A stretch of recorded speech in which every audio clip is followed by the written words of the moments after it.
يا أيها الرسول لا يحزنك الذين يسارعون في الكفر.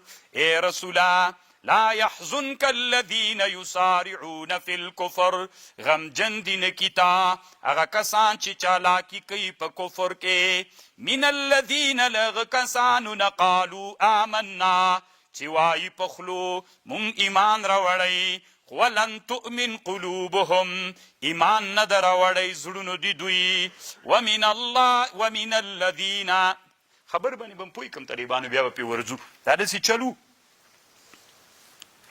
نبی علیہ السلام چې لا مدینه منورې ته نه و تللی، دلته په مدینه منوره کې یهودان چې ول دوه قومونه ول، یو داسې غریب ول یو خانان ول.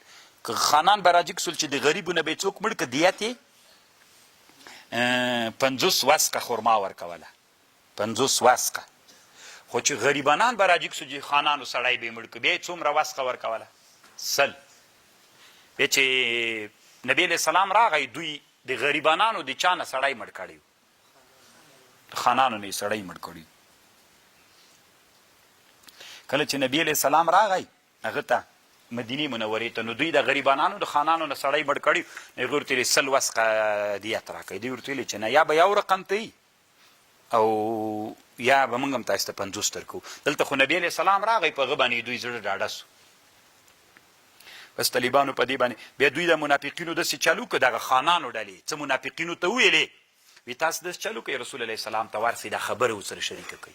نو دوی ویل دا فیصله به رسول الله ته وروړو. دواړو ډلو هغه غریبې ډلې ورته ویلې دا فیصله به رسول الله ته وروړو چې دواړه انسانان یو، څنګه یې تاسې ډېر دیت ته دي موږ لږ نه یې درکوو، کنې راځئ د رسول ته ورسو. دلته د منافقینو ته د خانانو منافقینو ته ویلې، هر وخت طالبانو خانان منافقین لري. هغه چې وروستل نو ورته ویلې داسې چل به وکړو، ور به سو د خانانو نه به پوښتنه د هغه نه رسول علیه السلام نه به پوښتنه وکړو. نو دوی ویلې چې اوس که ورسو هغه داسې نه دي موږ په ضد فیصله وکړي. نو څه منافقین راولیږل، چې راویلیږل نو هغوی نه به پوښتنه وکړه که داسې فیصله یې د پوښتنه کې موږ ته معلومات کې که داسې فیصله یې وکړه چې د موږ په ګټه وله، بیا به ورسو ورسره، او که د موږ په ګټه نه وله هغه طالبانو خبرې غلطې ورته وکړې. الله عز وجل دا آیات را نازل کړ.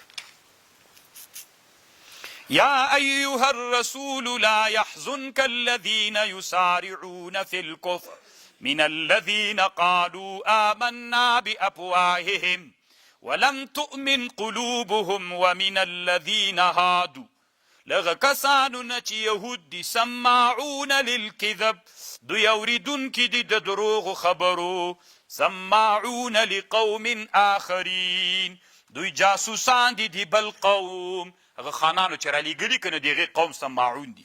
لم یأتوکم نه دي تاسې ته راغلي، یحرفونه داسې دا د هغه قوم جاسوسان دي چې هغه قوم تاسې ته نه ده راغلی، خانان نه دي راغلي، څوک یې رالیږلي؟ جاسوسان.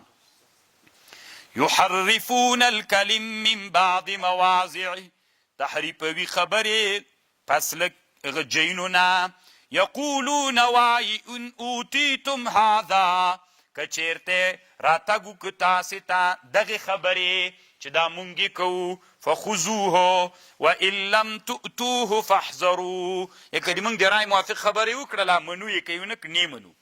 ومن یرد الله فتنته چاته چې الله اراده وکړي د عذاب، فلن تملك له من الله شيئا اولئک الذین لم یرد الله دغه کسان دي چې اراده نه ده کړې الله چې پاکي زړونه دي دوی په دنیا، زړونه دي دوی لهم فی الدنیا خزي ولهم فی الآخرة عذاب علیم عظیم. سماعون للکذب دوی اورېدونکي دي د دروغو. لږ به طالبانو دمه وکړو.